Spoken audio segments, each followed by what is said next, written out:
Day 6. The German Shepherd still hadn't moved from the chair. No food, no water. Just that constant scratching at the old leather armrest where Grandma Eleanor used to sit every evening before she passed. The family had tried everything.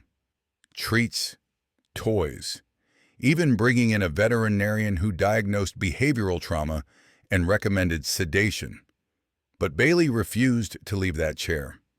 On the morning of the 6th day, when the family finally decided to move the furniture out of the house, they discovered something underneath that chair that made them collapse to their knees in tears. What they found had been hidden for 40 years. A secret their grandmother took to her grave. A secret that somehow, impossibly, this dog knew about. This is the story of Bailey, the chair, and the truth that changed everything a family thought they knew about the woman they loved. Before we begin, where in the world are you watching from today? Drop your location in the comments below. We love hearing from our viewers everywhere. Now let me take you back to where this all started, 3 weeks before Bailey's strange behavior began. It was a quiet October morning, the 15th to be exact, when Eleanor Harris took her last breath in the upstairs bedroom of the house she had called home for 53 years. She was 87 years old, her body frail from months of fighting pancreatic cancer that had spread despite aggressive treatment. Surrounding her bed were the people she loved most in the world. Her daughter Margaret sat on her right side, holding her thin hand gently, careful not to squeeze too hard for fear of causing pain to bones that had become brittle. Margaret's husband Tom stood behind her with his hands on her shoulders, providing silent support. And at the foot of the bed stood Sarah and Michael, Margaret's 2 children, Eleanor's beloved grandchildren, both in their 20s now, both fighting back tears as they watched their grandmother's labored breathing become slower and slower. The doctors had given Eleanor 3 months to live back in July when the diagnosis came back with the worst possible news. The cancer was stage 4. It had metastasized. There was nothing they could do except manage her pain and make her comfortable. Eleanor had accepted this news with remarkable calm, as if she had been expecting bad news for years and was almost relieved to finally have it confirmed. She declined aggressive treatment that might have bought her a few extra weeks, but would have made those weeks miserable. Instead, she chose quality over quantity, choosing to spend her final months at home, in her own bed, surrounded by familiar things and people she loved. She made it to 4 months, October instead of September, fighting with a quiet strength that both amazed and broke her family's hearts. She never complained about the pain, even when they knew it must have been excruciating. She never expressed fear about dying, even when the nights grew long and dark. She simply endured day after day, her body growing weaker while her mind remained sharp and clear until almost the very end. But there was one member of the family who didn't seem to understand that Eleanor was dying, who couldn't comprehend the finality of death the way humans do, who couldn't grasp that these were final goodbyes being said. Bailey, the 6-year-old German Shepherd that Eleanor had adopted from the county animal shelter 3 years earlier, sat by her bedside during those final hours with unwavering vigil. He had been there for days now, rarely moving except to drink water when Margaret insisted, refusing all food, his brown eyes fixed on Eleanor's face, as if willing her to get better through sheer force of devotion. Bailey watched as her breathing became shallow and irregular, the pauses between breaths growing longer and more frightening. He watched as she opened her eyes one last time and looked around the room at each face. her gaze lingering longest on the dog at her bedside. She moved her hand slightly, just a small movement of her fingers, and Bailey immediately placed his large head under her palm. She managed a weak smile and whispered something that only the dog could hear, words so quiet that Margaret, sitting right beside her, couldn't make them out.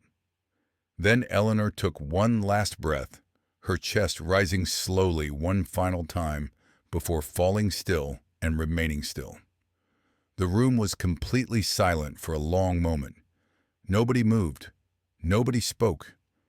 They all simply sat there, present in that sacred space between life and death, witnessing the moment when someone they loved transitioned from being to having been. Bailey stayed there for 12 hours afterward, refusing to move from his position beside the bed, refusing to eat or drink, refusing to acknowledge that anything had changed, until Margaret finally gently led him away with tears streaming down her face, pulling him by his collar because he wouldn't follow voice commands, because he kept trying to return to the room where Eleanor's body still lay, waiting for the funeral home to come collect it.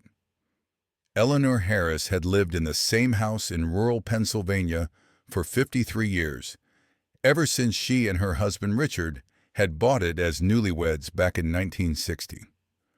The house was modest but comfortable, a two-story colonial painted white with dark blue shutters that Richard had repainted every 5 years like clockwork, a wraparound porch where Eleanor used to sit on summer evenings watching the fireflies dance in the gathering dusk, and a garden that she had tended meticulously with her own hands until the cancer made it impossible to kneel in the soil anymore, without pain shooting through her weakened body like lightning.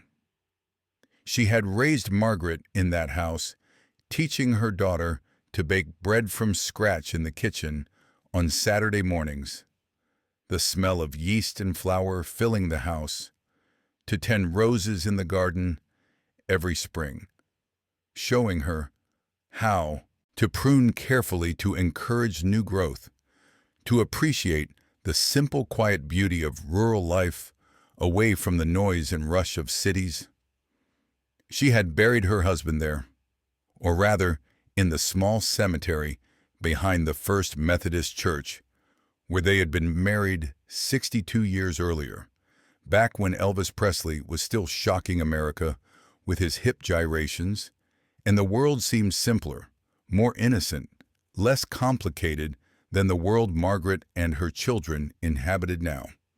Margaret had grown up watching her mother sit in that old leather chair every single evening without fail, as regular as sunrise and sunset, as predictable as the changing seasons. It was positioned by the large window in the living room, angled perfectly to face west, so Eleanor could watch the sunset paint the sky in shades of orange and pink and purple and gold. The chair was worn now, after so many years of daily use. The leather cracked and faded from decades of constant pressure.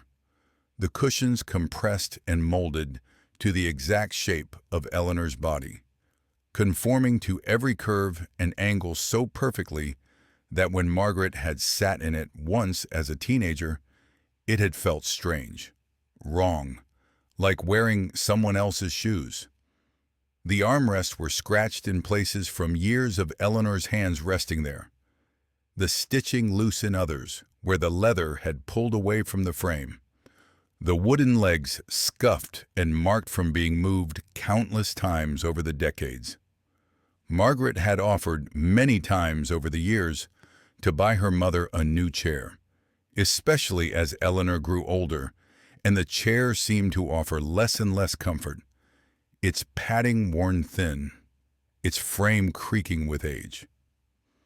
She had taken Eleanor to furniture stores, shown her catalogs, described recliners with massage functions, and heating elements that would surely be more comfortable than that ancient relic in the living room. But Eleanor always refused, sometimes gently with a soft smile and a shake of her head, sometimes with an edge of panic in her voice that made Margaret uncomfortable and confused, a desperation that seemed out of proportion to the simple question of replacing a piece of furniture. "This chair has history," Eleanor would say, running her hand along the armrest with a tenderness that seemed almost reverent, as if she were touching something sacred, something holy, something that held meaning beyond mere function. "I can't explain it to you, Margaret, and I know that must be frustrating for you, but I need this chair. I need to sit here every evening. Please don't ask me to give it up. Please don't push me on this."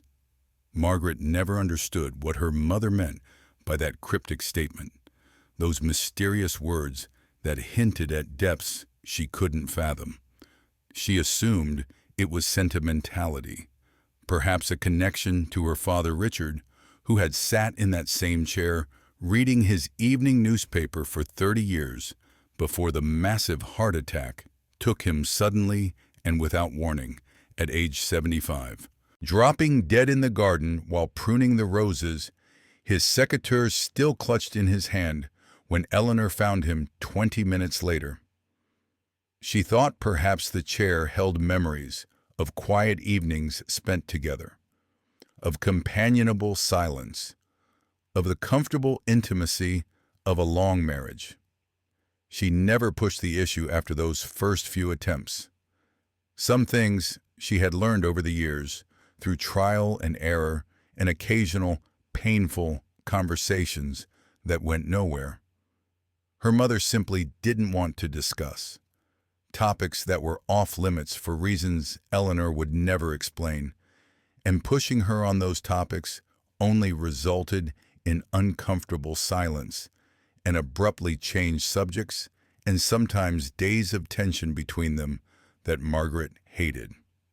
After Eleanor's death on that quiet October morning, the house felt impossibly, oppressively empty, despite being filled with family members who had come from various parts of the country to pay their respects and help sort through decades of accumulated belongings, memories packed into closets and attics and drawers and boxes, a lifetime of possessions that now needed to be dealt with, distributed, donated, or discarded. Margaret's husband Tom, ever practical and organized, took charge of the difficult practical matters with his usual quiet efficiency, contacting funeral homes to arrange services and negotiate prices, lawyers to handle the probate of Eleanor's will and settle her modest estate, banks to notify them of the death and close accounts, insurance companies to file death benefit claims. It was thankless work, bureaucratic and emotionally exhausting, but someone had to do it, and Tom had always been good at handling the details that needed handling. Margaret's children, Sarah and Michael, both in their mid-20s now, and living their own busy lives in different cities with careers and relationships and responsibilities of their own, had taken time off work to come help their mother during this difficult time. Sarah, who worked as a graphic designer in Philadelphia, helped sort through her grandmother's clothing with gentle hands, touching the fabrics softly, remembering wearing some of these very sweaters and scarves as a child when she visited on weekends, when Eleanor would let her play dress-up in her closet, transforming into different characters with each outfit. Michael, who worked in IT in Boston, tackled the garage and basement with determination, those dusty, forgotten spaces filled with tools and boxes and equipment that hadn't been opened or used in decades. Things that had belonged to his grandfather Richard, things that nobody quite knew what to do with, but nobody wanted to throw away either. But nobody could figure out what to do with Bailey. And the question of the dog's future hung over the family like a dark cloud that nobody wanted to acknowledge, but nobody could ignore. The German Shepherd had been devoted to Eleanor in a way that seemed almost supernatural, almost beyond the normal bounds of the human-animal relationship that most people understood. He had followed her everywhere when she was alive, his large muscular body moving silently through the house like a shadow, always within sight of her, always within earshot, always ready to respond to her slightest need or command. He slept on the floor beside her bed every single night without exception, positioning himself strategically between the bed and the door as if standing guard against threats that would never come, as if protecting her from dangers that existed only in his canine understanding of the world. He sat at her feet while she read in her chair every evening, his head resting on her shoe, his brown eyes half closed in contentment, occasionally letting out a soft sigh of satisfaction, as if there was nowhere else in the world he would rather be. He accompanied her on her slow, careful walks through the neighborhood, even as she grew weaker, and her steps became more uncertain and hesitant, matching his pace to hers with infinite patience, never pulling on the leash the way other dogs might, never rushing ahead or lagging behind, seeming to understand on some instinctive level that every step now required effort and concentration from this human he loved, that she was fragile and needed his patience. And now that she was gone, now that her presence had been permanently removed from his world, Bailey seemed utterly, completely, devastatingly lost in a way that was painful for the family to witness. He wandered through the empty house whining softly, a sound of confusion and distress and abandonment that broke Margaret's heart every single time she heard it echoing through the rooms. He checked every room methodically, systematically, as if conducting a search operation, as if expecting to find Eleanor hiding somewhere, sitting in some corner he hadn't checked yet, standing at the kitchen counter preparing dinner, lying in her bed taking one of her afternoon naps. He would enter a room, scan it carefully with those intelligent brown eyes that seemed to understand so much more than dogs should understand, then move on to the next room when he didn't find what he was desperately searching for, when the room revealed itself to be empty of the one person who mattered. He refused to eat the food that Margaret dutifully put down for him twice a day in his usual stainless steel bowl, the one with his name engraved on the side that Eleanor had special ordered from a pet catalog, turning away from even his favorite treats, the expensive grain-free biscuits that Eleanor used to give him every evening after dinner, with complete disinterest that bordered on contempt. He barely drank water, and only when Margaret stood over him, encouraging him in that high-pitched voice people use with animals and babies, practically begging him to take just a few laps to keep himself hydrated, to keep his body functioning, to stay alive even though his human was gone. On the second day after Eleanor's death, the day after the funeral where the family had stood around the open grave in their black clothes under a gray October sky that threatened rain but never quite delivered, Bailey did something strange, something that seemed insignificant at the time, but would prove to be the beginning of everything that followed, the first clue in a mystery nobody knew existed yet. He went to the old leather chair in the living room, the chair where Eleanor had sat every evening for as long as any of them could remember, longer than Margaret had been alive, longer than anyone could account for or explain. And he sat down beside it with a heavy sigh that seemed to carry the weight of all his grief. Not in it, which would have been unusual enough since dogs weren't typically allowed on the furniture in Eleanor's house. She had been strict about that rule even with Bailey, whom she clearly adored. But beside it, pressing his large muscular body against the worn leather, as if seeking comfort from its familiar scent, from the lingering traces and molecules of the woman who had spent so many countless hours there, whose body had left its imprint in the cushions, whose scent had seeped into the leather over decades. Margaret found this behavior touching, at first, even poignant, in its obvious display of grief and longing and confusion. She took a photo of Bailey by the chair with her phone, capturing the sad droop of his normally alert ears, the way his body curved against the leather in a posture of defeat and sorrow, the expression of loss visible in his brown eyes, even in a photograph.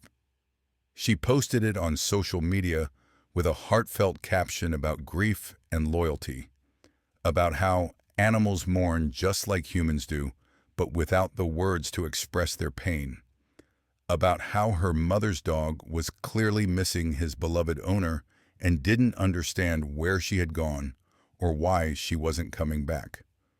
The post got hundreds of likes within the first hour, and sympathetic comments poured in from friends and acquaintances, and even complete strangers who had somehow found the post through the mysterious algorithms of social media.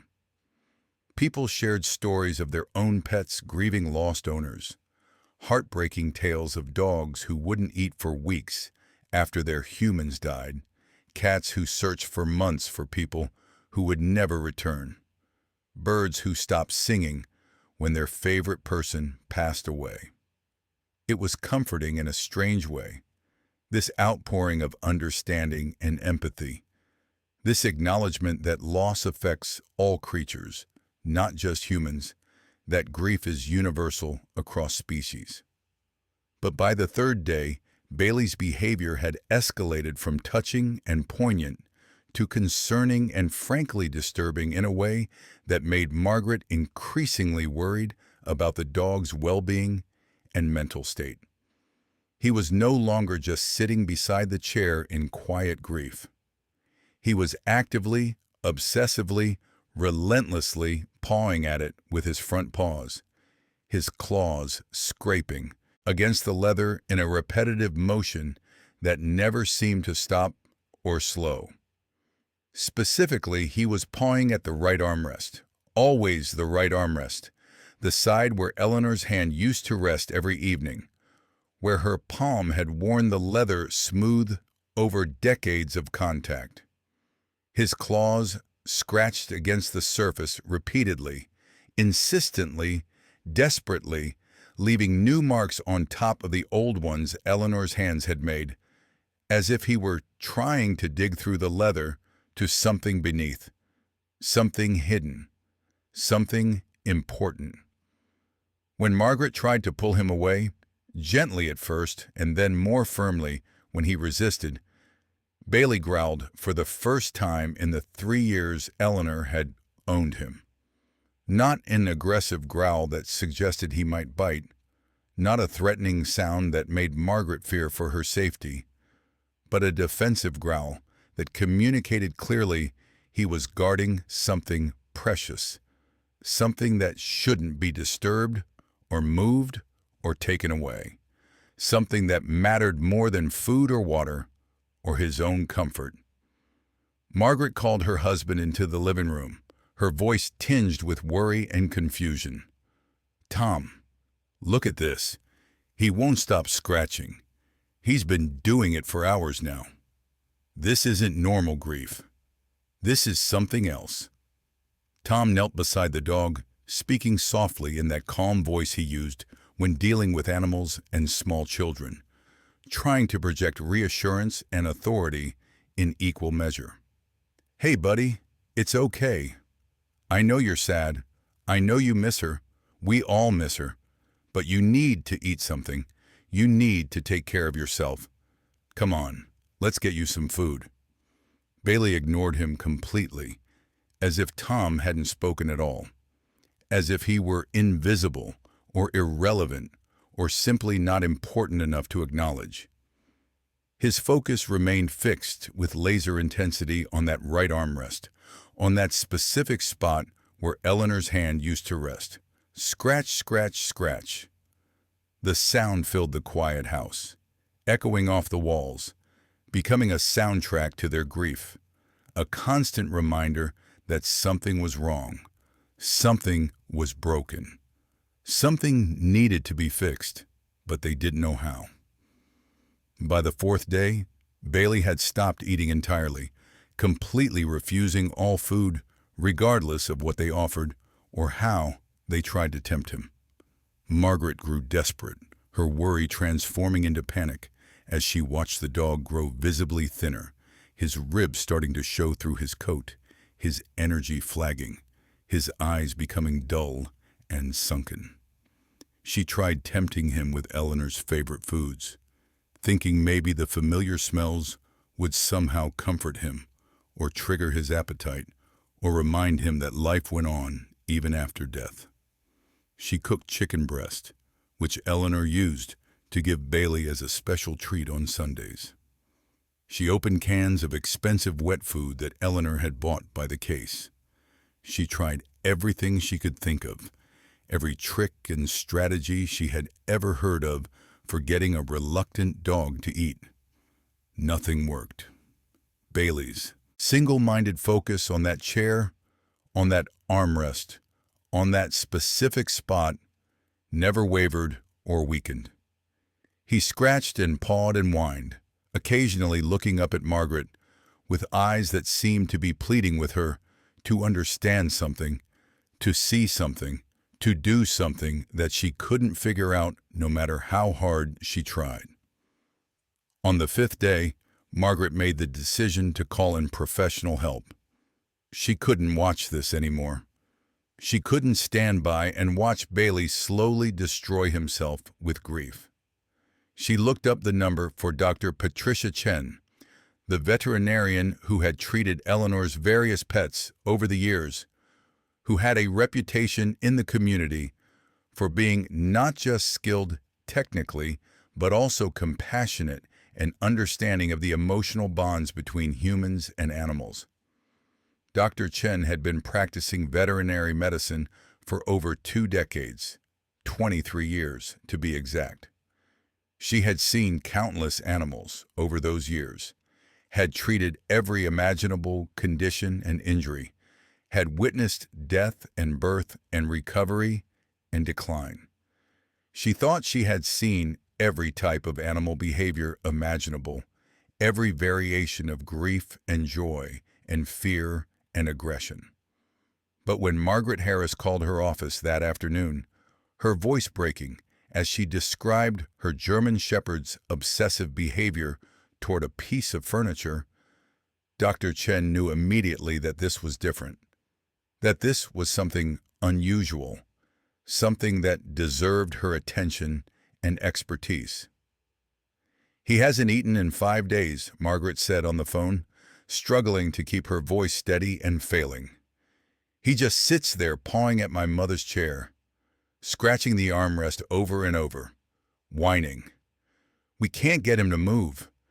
We can't get him to drink more than a few sips of water.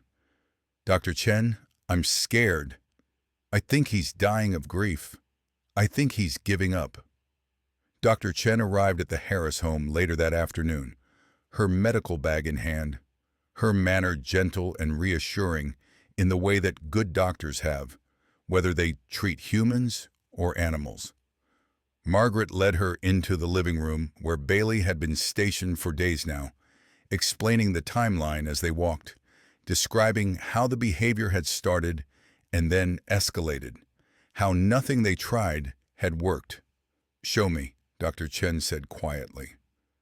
They stood in the doorway together, watching.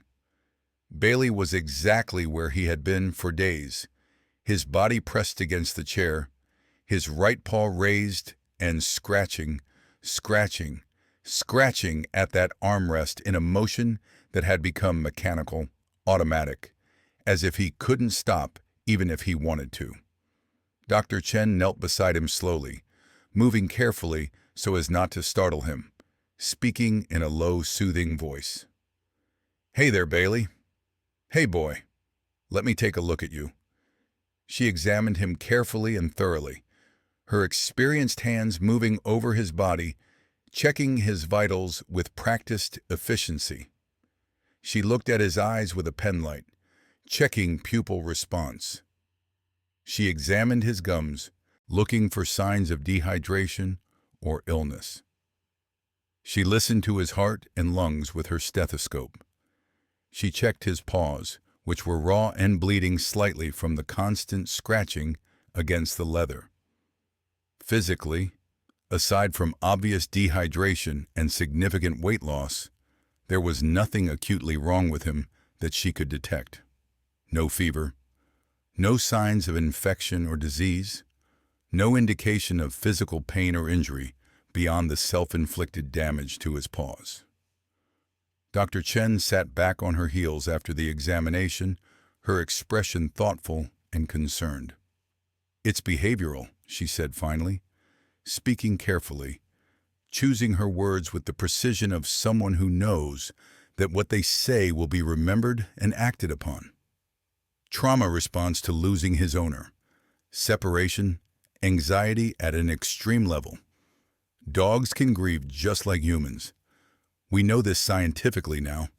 We have the research and the brain scans to prove it. Some refuse to eat when their humans die. Some become destructive. Some fixate on objects that remind them of the person they lost. Objects that still carry their scent or their presence. "Can you help him?" Margaret asked, and there was desperation in her voice now, a mother's fear for a creature in her care. "Can you make him stop this before he hurts himself worse? Before he dies?" Dr. Chen nodded slowly, professionally. "I can give you medication that might help reduce his anxiety, sedatives, anti-anxiety medication, things that will calm him down and maybe allow him to eat. And I strongly recommend, Margaret, that you move the chair. Remove the object of fixation from his environment. Sometimes that's the only way to break this kind of pattern. If he can't see it, can't access it, he'll eventually have to redirect his attention to something else, to living instead of grieving." Margaret hesitated, a long pause filled with conflict. The chair. Eleanor's chair. The thought of moving it felt like a betrayal somehow. Felt wrong on a level she couldn't quite articulate, even though her mother was gone and would never sit in it again and would never know or care what happened to her furniture. "What if we don't move it?" Margaret asked quietly. "What if we just wait it out? Give him more time to adjust?" Dr. Chen's expression grew serious, grave, the look of a medical professional delivering news that nobody wants to hear. "Mrs. Harris, your dog hasn't eaten in 5 days. That's already past the danger point for a dog his size. If he continues like this, if he goes another 48 hours without food, we're looking at organ failure starting to occur. Kidney damage first, then liver, then the other systems will start to cascade and shut down. I understand attachment to your mother's belongings. I understand that everything in this house probably feels precious right now. But if you want this dog to survive, if you want Bailey to live, you need to remove that chair from his sight. You need to do it soon. Preferably today." Margaret agreed reluctantly with a heavy heart. She would wait one more day. Give Bailey one more chance to snap out of it on his own.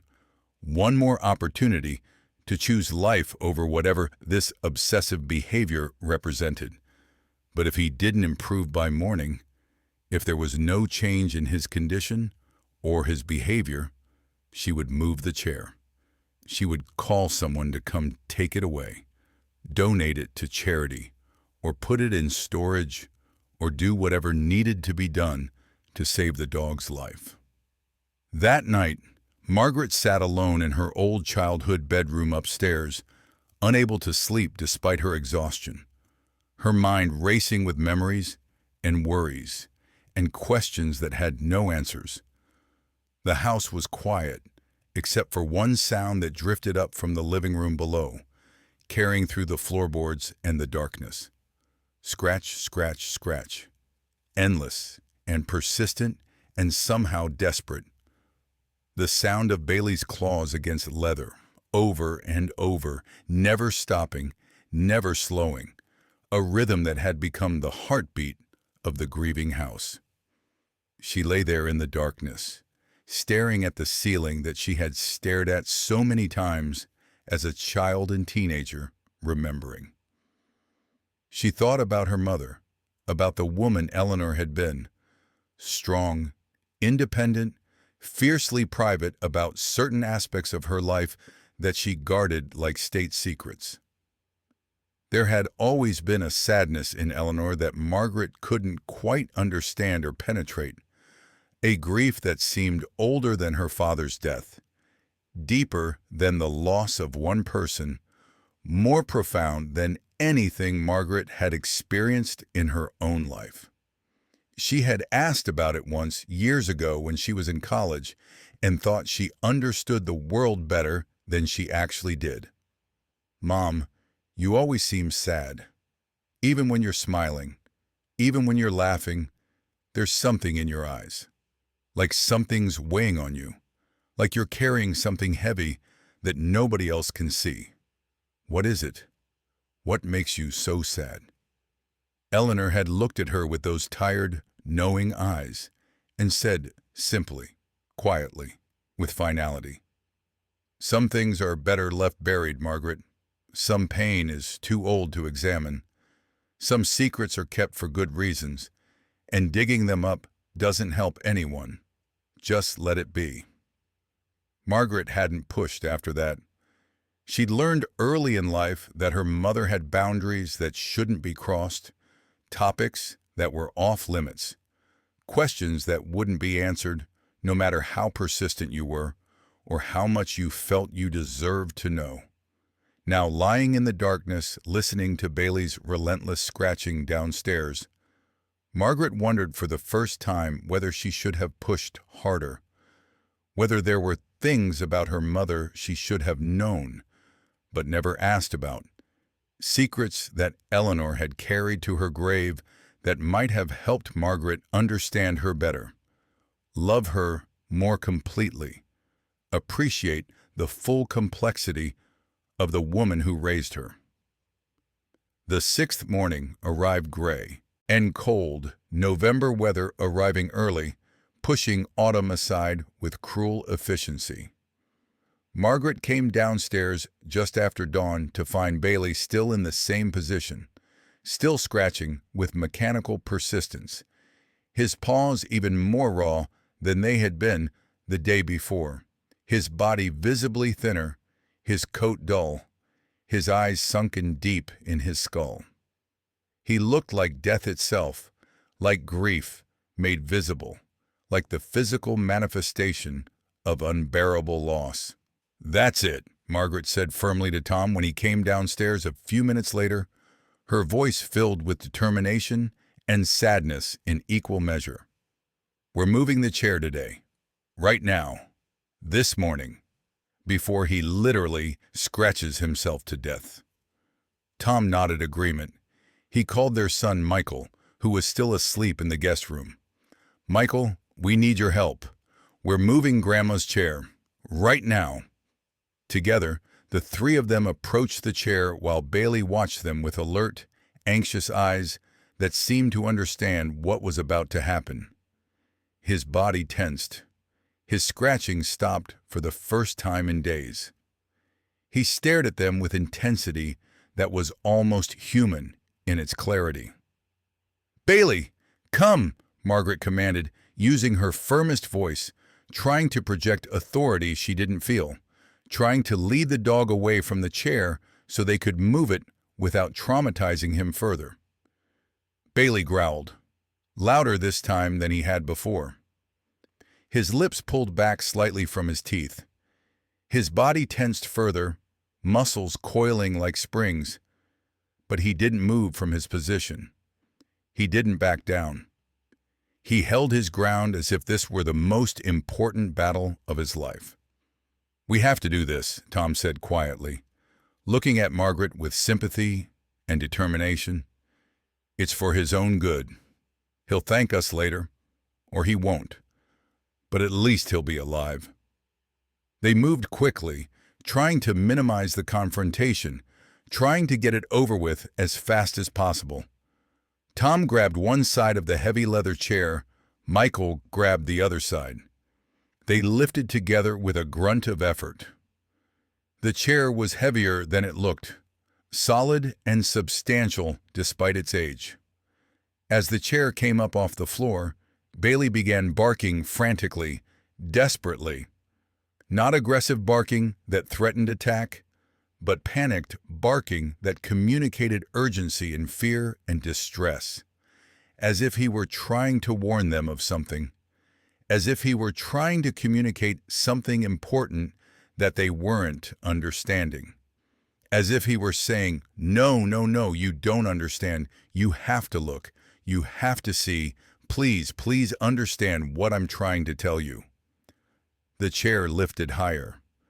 Bailey's barking grew more frantic, and that's when Sarah, Margaret's daughter, who had been watching from the doorway with her arms crossed over her chest, uncertain whether she should help or stay out of the way, said in a startled voice that cut through the barking and the grunting and the tension, "Wait, stop. Look at the floor. Something's wrong with the floor under the chair." Everyone froze. Tom and Michael held the chair suspended a few inches off the ground. Margaret turned to look where Sarah was pointing. Sarah was right. There was something wrong with the floorboards beneath, where the chair had sat for decades. One board was different from the others.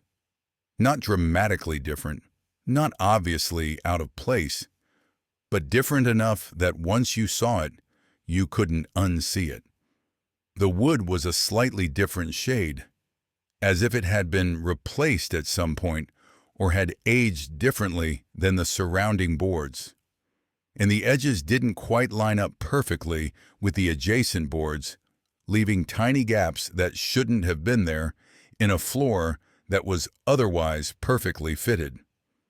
Tom set his end of the chair down carefully to the side, out of the way, but still close enough that Bailey could see it. Michael did the same with his end. Tom knelt on the floor, his knees cracking with the movement, a man in his 50s feeling every year of his age. He ran his fingers carefully along the edge of that particular board, tracing its outline, feeling for anything unusual or out of place. "It's loose," he said, his voice filled with surprise and confusion. "This board is deliberately loose. Look." He worked his fingers under the edge of the board, finding purchase, applying gentle upward pressure. The board lifted easily, far too easily for a floor that was supposed to be nailed down solidly, revealing a hollow space beneath, a deliberate cavity in the subfloor, a hiding place that someone had created intentionally and used for purposes they could only guess at. Bailey's barking stopped immediately, cut off as if someone had flipped a switch. The sudden silence was almost as startling as the barking had been. The dog sat down, his tail wagging slowly for the first time in days, his body language completely transformed from frantic desperation to calm anticipation. He watched them with intense focus, with what could only be described as satisfaction, as if he were thinking, finally you understand. Finally you're doing what you need to do." Margaret's heart began to pound hard in her chest, adrenaline flooding her system, even though she didn't understand yet what they had found or why it mattered. Her hands trembled as she knelt beside her husband. "What is it? What's down there?" Tom reached into the hollow space carefully, as if expecting to find something dangerous or fragile, or both. His hand emerged holding a wooden box, old and dusty and beautiful in its simplicity. It was made of cherry wood that had darkened with age, with a brass latch that had tarnished to a dull green. Beside the box in the hollow was an envelope, yellowed and brittle, the paper aged to the color of old bone. Margaret reached for the envelope with shaking hands, her fingers trembling so badly she almost dropped it. Her name was written on it in her mother's careful, precise handwriting, the handwriting Margaret had seen on birthday cards and grocery lists and notes left on the refrigerator for her entire life. But the ink was faded, the paper fragile, and when Margaret looked closely at the postmark, she saw that it had been sealed over 40 years ago, long before Margaret was even born. Tom carefully opened the wooden box while Margaret held the envelope like it might shatter if she moved too quickly.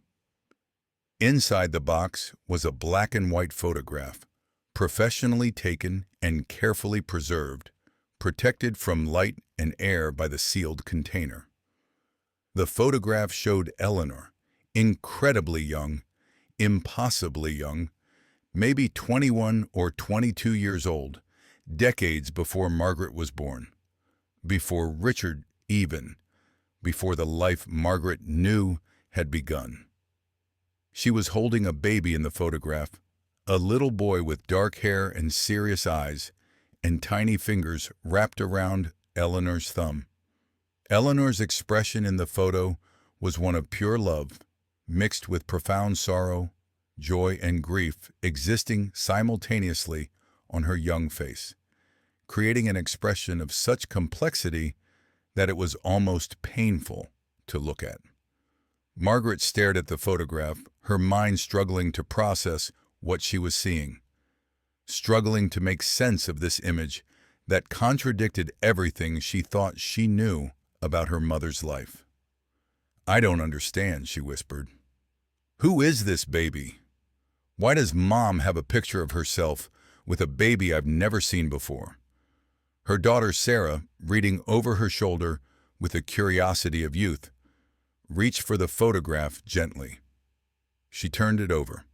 On the back, written in Eleanor's young handwriting, was a date and a name. Daniel, October 3rd, 1962. My heart, 1962. Margaret did the math quickly in her head, her thoughts racing. That was 5 years before she herself was born. 5 years before her parents were married, according to the family history she had always known. The story she had been told her entire life. Her parents had married in 1967, when Eleanor was 26 and Richard was 28. They'd had Margaret 2 years later in 1969. But this photograph was from 1962.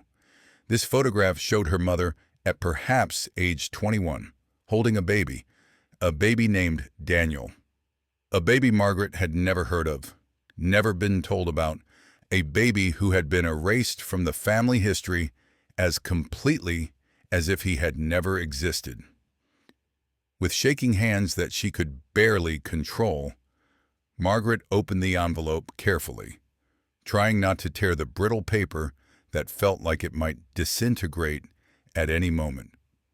The letter inside was written in her mother's careful script, though the handwriting was younger than Margaret remembered, less steady, more emotional. The letters formed with a trembling hand. "My dearest Margaret," the letter began, and Margaret felt tears spring to her eyes immediately just from seeing those words, hearing her mother's voice in her head, reading them. "If you're reading this, I'm gone, and somehow, some way, you found what I've kept hidden all these years. I'm sorry you had to discover it this way. I'm sorry I never had the courage to tell you while I was alive. I'm sorry for so many things that I can never make right now." Margaret's vision blurred with tears, but she continued reading, her voice breaking as she spoke the words aloud for her family to hear, for all of them to witness this confession that Eleanor had left behind. "Before I met your father, Richard, when I was 21 years old and thought I understood the world, but really understood nothing at all, I had a son. His name was Daniel Joseph Morrison. He was born on October 3rd, 1962. He was perfect, absolutely perfect in every way. Beautiful, healthy, the love of my life. When I held him for the first time, I understood love in a way I never had before. Love that was pure and unconditional and all-consuming." The room was completely silent except for Margaret's voice and the sound of Bailey's soft breathing as the dog lay down beside them, his head resting on his paws. Finally at peace, his mission accomplished, his message finally delivered and received. "But I was unmarried," Eleanor's letter continued, and Margaret could hear the shame in her mother's words even across 4 decades. "And in 1962, in our small town, in our conservative community, that meant everything. It meant shame. It meant hiding. It meant whispers and judgment and doors closing. My parents were mortified when they found out I was pregnant. They sent me away to a home for unwed mothers, one of those places where girls went to have their babies in secret and then give them up for adoption so they could return home and pretend it never happened." Tom reached over and gently took the letter from Margaret's hands when her voice failed her completely, when she couldn't continue through her tears. He cleared his throat and kept reading in a voice that was thick with emotion. "My parents forced me to give him up for adoption. They said it was the only way, the only choice, the only option available to a girl like me in a situation like mine. They said I was too young, too poor, too unprepared to raise a child alone. They said it would ruin my life and his life and everyone's life. They said he would be better off with a proper family, a married couple, people who could give him things I couldn't give him. So I signed the papers they put in front of me. I held him one last time, memorizing every detail of his tiny face, his little fingers, his baby smell. And then I let them take him away. I watched them carry him out of that room, out of my life, and I thought I would die from the pain of it." Tom's voice was barely above a whisper now. The whole family was crying. Even Michael, who rarely showed emotion, even Sarah, who prided herself on being tough and practical. I never forgot him. Not for a single day of my life. Not for a single hour. His face was the first thing I thought about every morning when I woke up, and the last thing I thought about every night before I slept. I wondered constantly what he looked like, whether he was happy, whether his adoptive parents loved him, whether he ever thought about me, whether he ever wondered about the woman who gave him away. Eleanor's letter went on for several more paragraphs, pages and pages of confession and grief and explanation.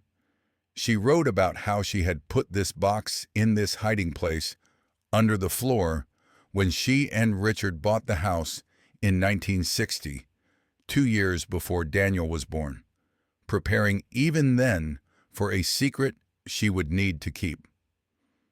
She wrote about how she had positioned her chair directly over this spot so she could be close to her son's memory, even though he was gone, even though she would never see him again. She wrote about how sitting there every evening was her way of being with him, of honoring him, of keeping him alive in her heart and her mind, even though the world had forced her to erase him from her life.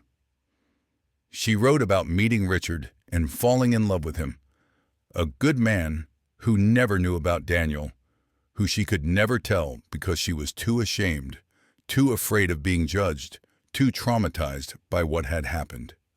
She wrote about having Margaret and loving her fiercely, but always feeling guilty, as if she were replacing the son she had lost, as if she were trying to fill a hole that could never be filled. Margaret, my darling daughter, you need to know that you are not a replacement for Daniel. You were never that. You were your own person, loved for yourself, wanted for yourself.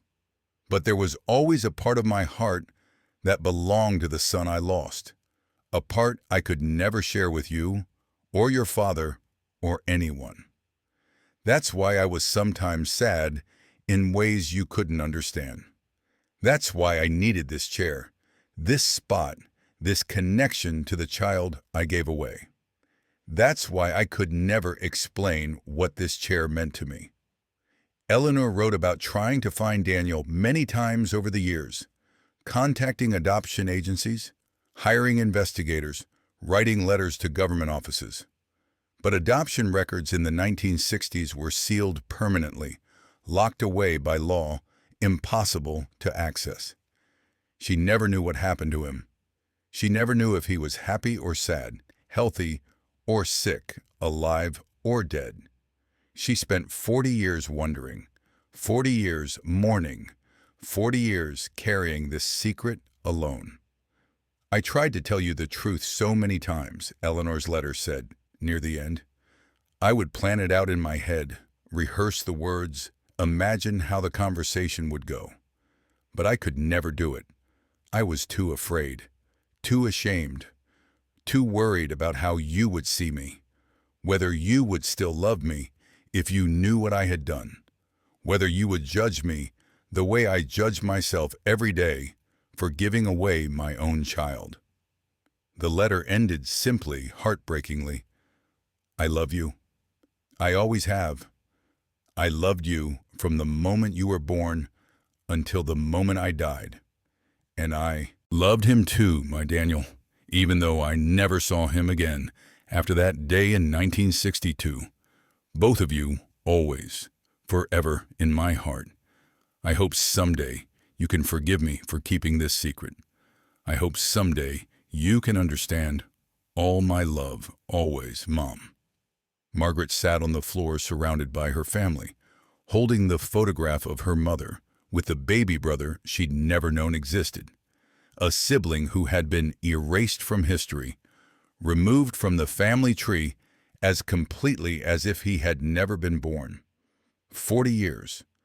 Her mother had carried this grief for 40 years, sitting in that chair every evening, mourning a child that the world had forced her to pretend had never existed, a child she loved but could never acknowledge, a son she gave away but never forgot.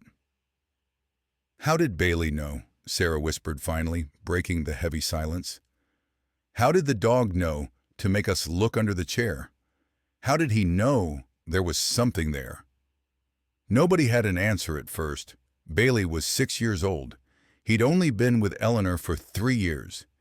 He'd been adopted from the shelter when he was already an adult dog with a mysterious past. There was no logical reason he should have known about the hollow under the floorboard or what it contained or why it mattered. No rational explanation for his behavior, unless Eleanor had shown him. Unless in the final year of her life, when she knew she was dying, when the cancer diagnosis made her confront her mortality, she had shared her secret with the only companion who wouldn't judge her, who couldn't tell anyone else, who would simply accept her love and her grief without question or criticism. The dog who sat with her every evening, who watched her grieve in ways her human family couldn't understand because they didn't know what she was grieving for. Tom spoke quietly, thoughtfully, putting pieces together in his methodical way. I think she trained him. I think in those final months, maybe even that final year, she lifted that board regularly, maybe to check on the box, to make sure it was still there, maybe to touch the photograph, to look at Daniel's face, to remember. And Bailey learned. Dogs are incredible observers. They watch us constantly, learn our patterns, understand our routines better than we understand them ourselves. He learned that this spot was important, that there was something here his human cared about deeply, something that mattered more than anything else. Margaret nodded slowly, the explanation making sense in a way that defied pure logic but felt emotionally true. Her mother had entrusted her secret to Bailey in her final days, had trained him, deliberately or unconsciously, to guard this hiding place, to know its importance.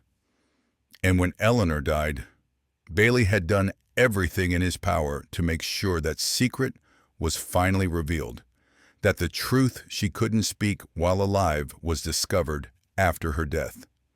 He had starved himself, scratched himself raw, refused to move, refused to give up, because he understood on some level that this was his final mission, his last service to the human he loved, to make them look, to make them find, to complete what Eleanor had started but couldn't finish. "We have to find him," Margaret said, suddenly looking up at her husband with red-rimmed eyes, with determination cutting through her grief.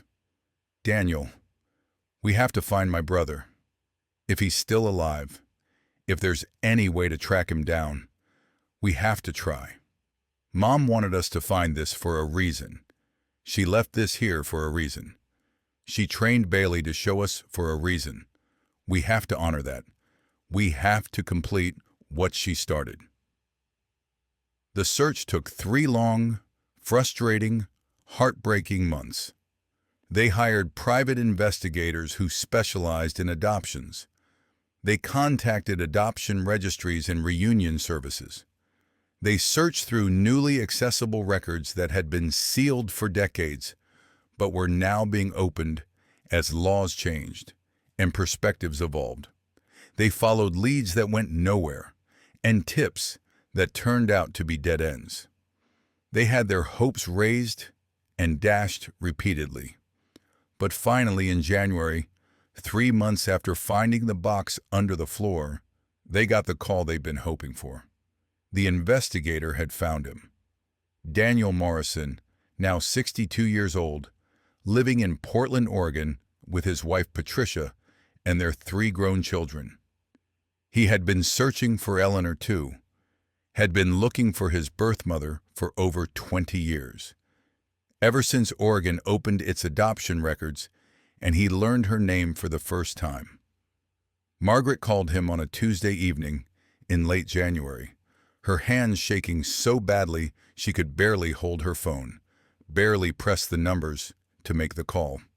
Her heart pounded, her mouth was dry. She had rehearsed what she would say 100 times, but now, in the moment, all her prepared words fled from her mind.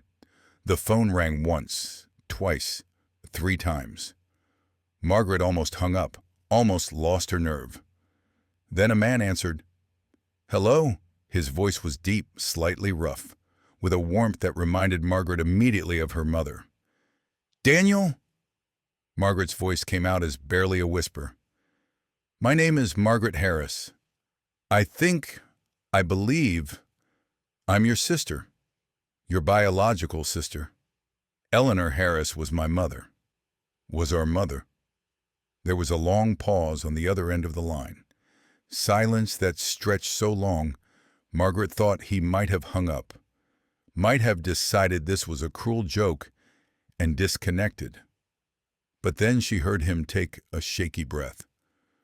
"I've been looking for her my whole life," Daniel said, his voice rough with emotion, thick with tears he was clearly fighting back. "For Eleanor, for my birth mother. I've been searching for 30 years. Is she... Can I meet her? Can I talk to her? I have so many questions, so many things I've wanted to tell her." Margaret closed her eyes, tears streaming down her face. "I'm so sorry, Daniel. I'm so sorry.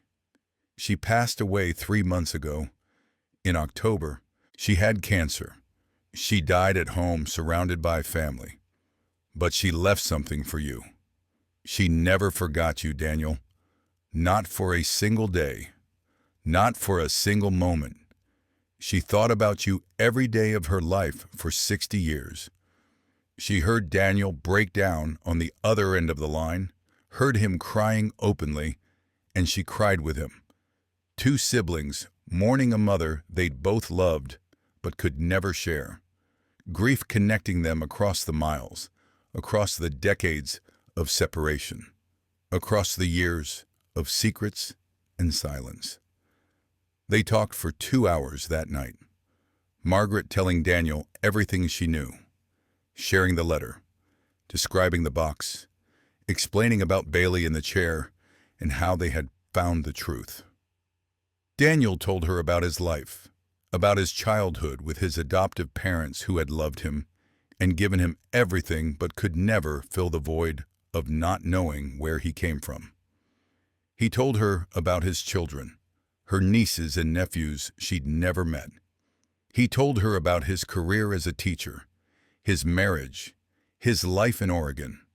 He told her about the decades he'd spent wondering about Eleanor, imagining her, searching for her, hoping someday to meet her and tell her he understood, that he didn't blame her, that he'd had a good life, and he hoped she had too. Daniel flew to Pennsylvania the following week, crossing the country to meet the sister he'd never known existed, to visit the grave of the mother who gave him away but never forgot him. Margaret met him at the airport, holding a sign with his name on it, even though she would have recognized him anywhere. He looked like Eleanor.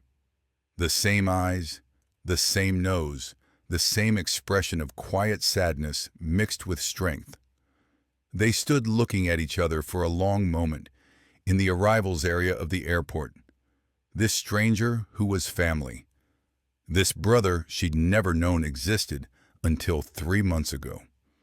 Then they embraced, both of them crying, both of them holding on tight, as if afraid the other might disappear if they let go. Margaret brought him to the house, Eleanor's house, the house where secrets had lived for 40 years. She showed him the chair, still in its place by the window. She showed him the floorboard, still loose, still hiding nothing now, but still significant. She gave him the wooden box with the photograph inside. She showed him the letter, Eleanor's words to the daughter she raised explaining the son she'd given away. Daniel read the letter slowly, carefully, his tears falling on the paper, his hands shaking. When he finished, he looked up at Margaret with eyes that were identical to Eleanor's eyes, that carried the same sadness she'd spent her whole life wondering about. "I had a good life," he said, finally, his voice steady despite his tears. "My adoptive parents, John and Mary Morrison, they loved me. They gave me everything. They were wonderful parents. But there was always this hole, this wondering, this empty space where my origins should have been, who I looked like, where I came from, whether anyone ever thought about me, ever wondered what became of the baby they gave away." He touched the photograph gently, reverently, as if it might disappear. "She thought about me every single day for 60 years. She never forgot. She carried this grief, this loss alone, for my entire life." He looked up at Margaret, at Sarah, and Michael and Tom, who were all watching this reunion with tears in their eyes. She didn't forget. That's what matters. She loved me enough to never forget, even though I was gone, even though she never saw me again, after that day in 1962. Bailey, who had been lying nearby watching all of this with those intelligent eyes, got up slowly and walked over to Daniel. The dog sniffed him carefully, thoroughly, taking in his scent, learning who he was. Then gently, deliberately, Bailey placed his head in Daniel's lap and looked up at him with an expression that seemed almost like recognition, almost like understanding. "He knows," Sarah said softly from where she stood watching. "Somehow he knows who you are, what you mean." Daniel stroked Bailey's head gently, carefully, his fingers finding the soft spots behind the dog's ears that dogs love to have scratched. "Thank you," he whispered to Bailey, his voice breaking again. "Thank you for making them look. Thank you for not giving up. Thank you for bringing us together, even if it's too late for me to meet her. Thank you." Bailey's tail wagged slowly, just a small movement, but the first real wag of happiness he'd shown since Eleanor died, as if he understood that his job was complete, his mission accomplished, his final service to Eleanor fulfilled. Over the next several months, Daniel became part of the Harris family in ways both wonderful and bittersweet. He shared stories of his life with his adoptive family, his career, his children. He looked through old photographs of Eleanor and saw his own features reflected in hers, saw where his nose came from, his eyes, his smile. He visited her grave multiple times, standing there for hours at a time, talking to her as if she could hear him, telling her about his life, about the man he'd become, about the grandson and granddaughter she'd never met, about how he'd spent 3 decades searching for her and wished they could have met just once, just for a moment, just long enough to say the things that needed to be said.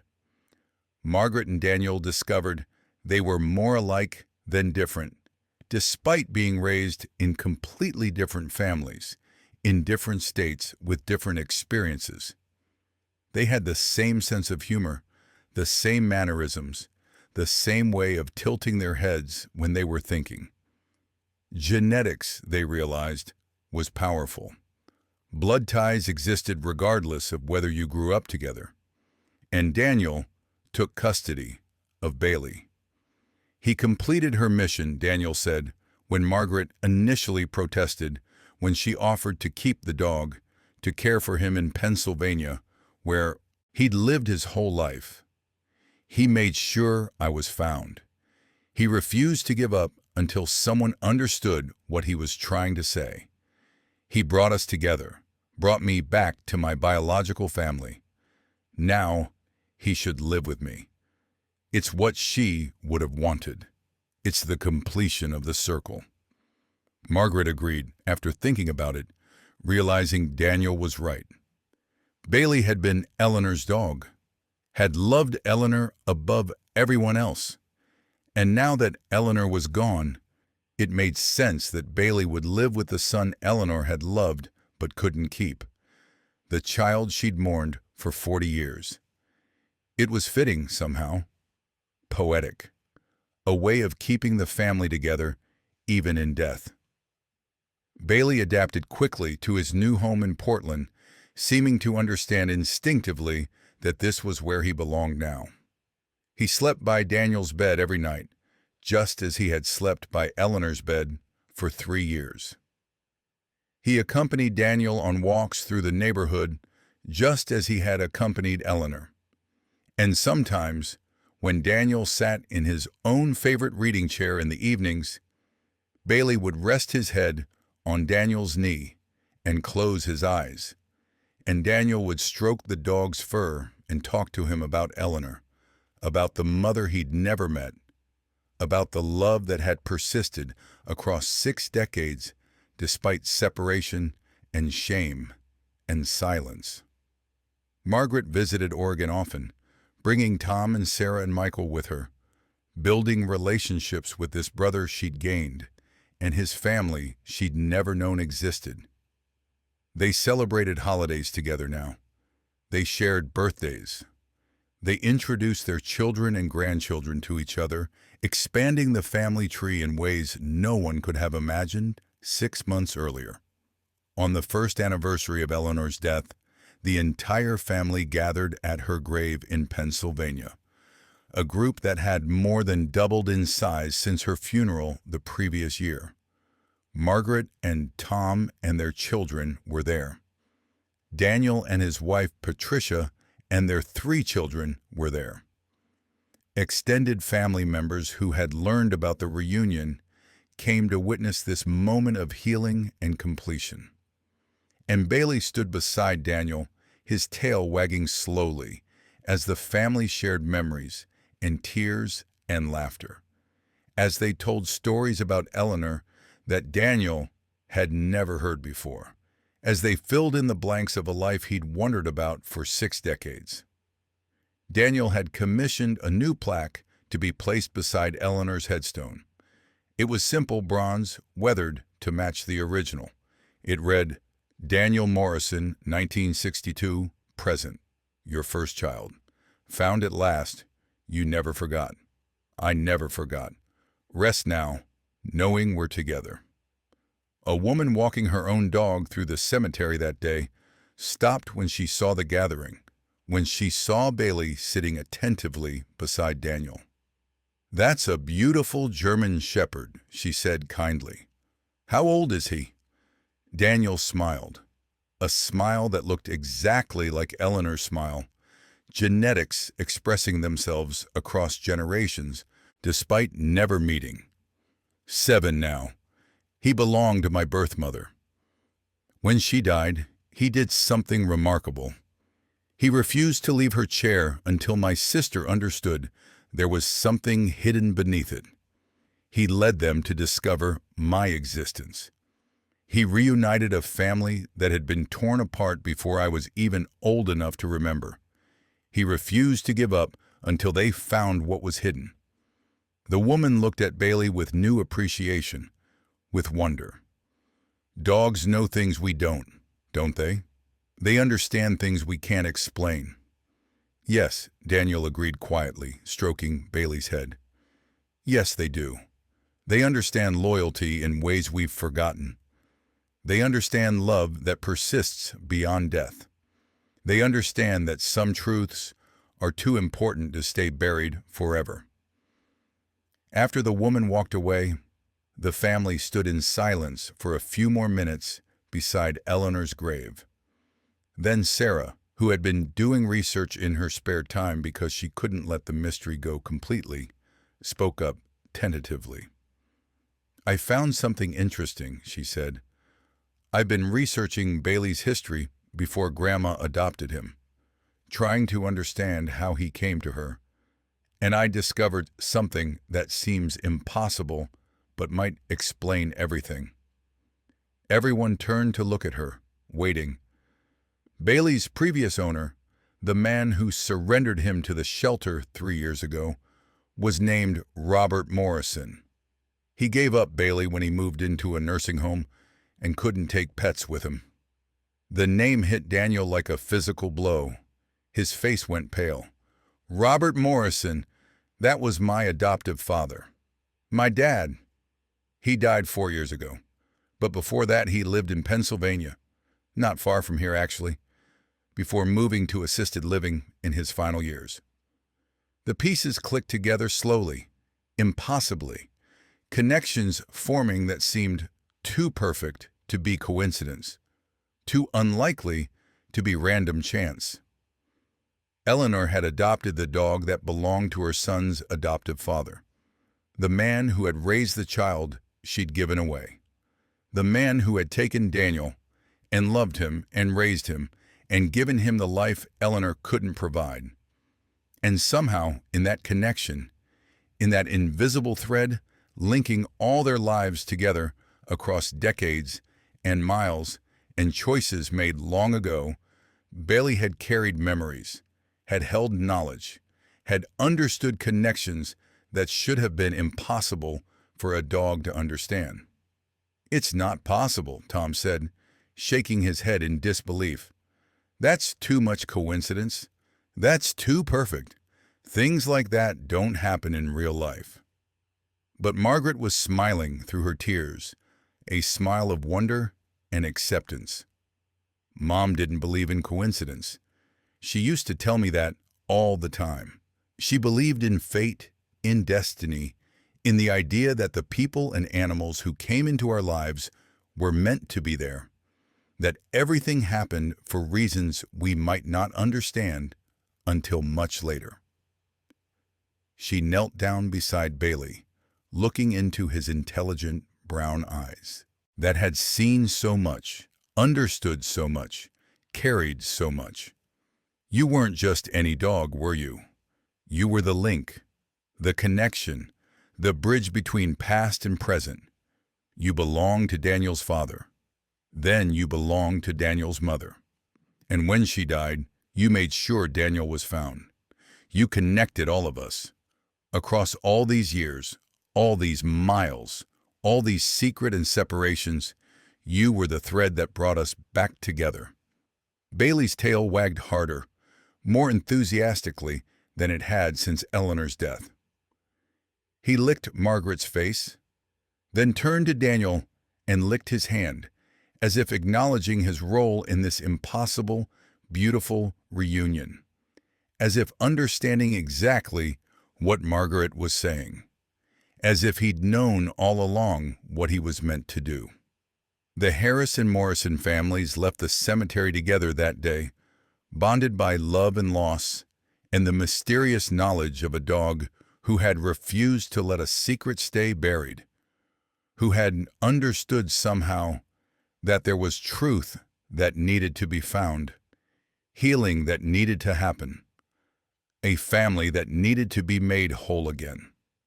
Back in Pennsylvania, in the house where Eleanor had lived and died, the old leather chair remained in its spot by the window, positioned perfectly to catch the western sun as it set each evening.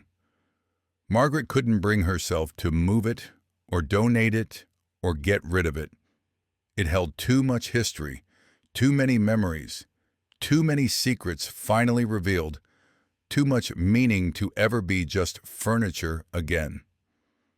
Visitors to the house would sometimes ask about the chair, curious about why such an old worn piece was given such a prominent place when everything else in the house was well maintained and updated. Why keep such shabby furniture? Margaret would smile, that same smile Eleanor used to give, knowing and sad and somehow peaceful. This chair has history, she would say, running her hand along the armrest exactly the way her mother used to do. I can't explain it fully, but I need this chair. It's part of our family story now. It's where the truth was hidden and where it was finally found. And she would think of her mother, sitting there evening after evening for 40 years, mourning a son she'd been forced to give away, keeping that grief private and silent because that's what society demanded of women who made mistakes, women who got pregnant outside of marriage, women who didn't fit the narrow definition of respectability that ruled in 1962. She would think about Bailey, the loyal German shepherd who had somehow understood that beneath this chair was something precious, something important, something that needed to be discovered, who had starved himself, scratched himself raw, refused to give up because he knew, somehow he knew, that this was his final mission, his last gift to the human he loved. And she would think about Daniel, her brother, the family member she'd never known existed until a dog refused to leave a chair, until curiosity made them look, until hidden truths came to light after 40 years of darkness. Some secrets are meant to be discovered. Some truths are too important to stay hidden forever. And sometimes, the most unlikely heroes are the ones with 4 legs and unconditional love. The ones who see what we're too blind to notice, who understand what we're too stubborn to admit, who refuse to give up even when we're ready to quit.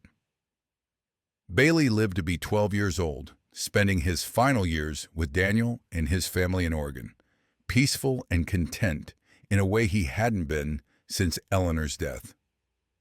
He was surrounded by love, by people who understood what he'd done, who appreciated the role he'd played in reuniting a family that circumstances had torn apart 60 years earlier. When he passed away quietly in his sleep one September morning, Daniel buried him in his backyard beneath a beautiful old oak tree that provided shade in summer and shelter from rain. The headstone he commissioned was simple but perfect. Bailey, 2013-2025, the dog who reunited a family, forever faithful, forever remembered, forever loved.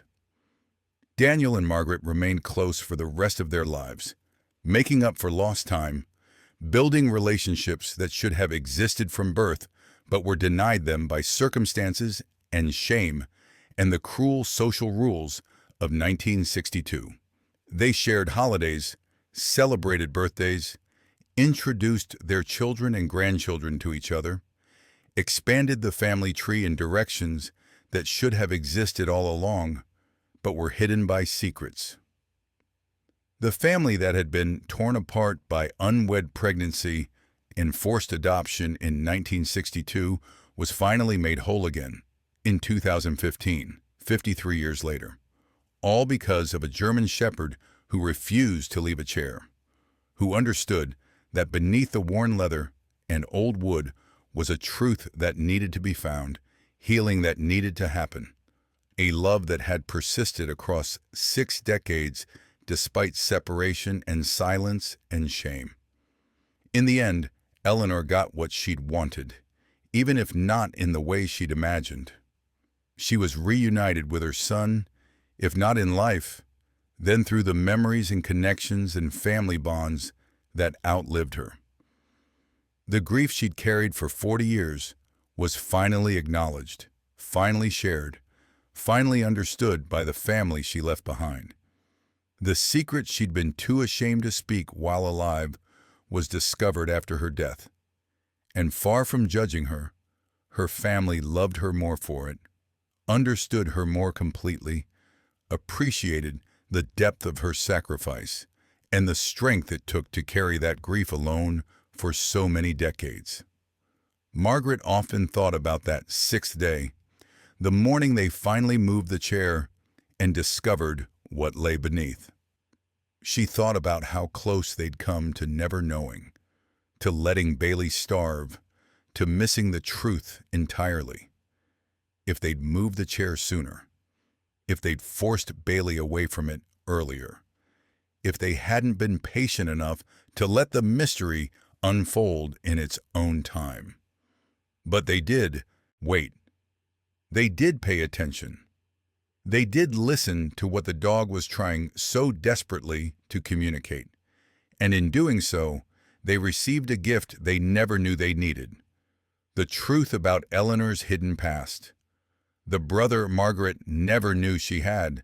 The completion of a story that had been left unfinished for 40 years. Years later, when Margaret's own granddaughter Emma, named after Eleanor, asked her about the old leather chair that still sat in Eleanor's house, now preserved as a family museum of sorts, a shrine to secrets revealed, and love that persisted across decades, Margaret told her the whole story. Every detail, every emotion, every truth that had been hidden and then found. Emma listened with wide eyes, absorbing this family history that was also a lesson about shame and secrets and the courage it takes to love someone you can never acknowledge, to grieve for someone the world tells you to forget. "That's the most incredible story I've ever heard," Emma whispered when Margaret finished. "Grandma carried that secret her whole life. And Bailey,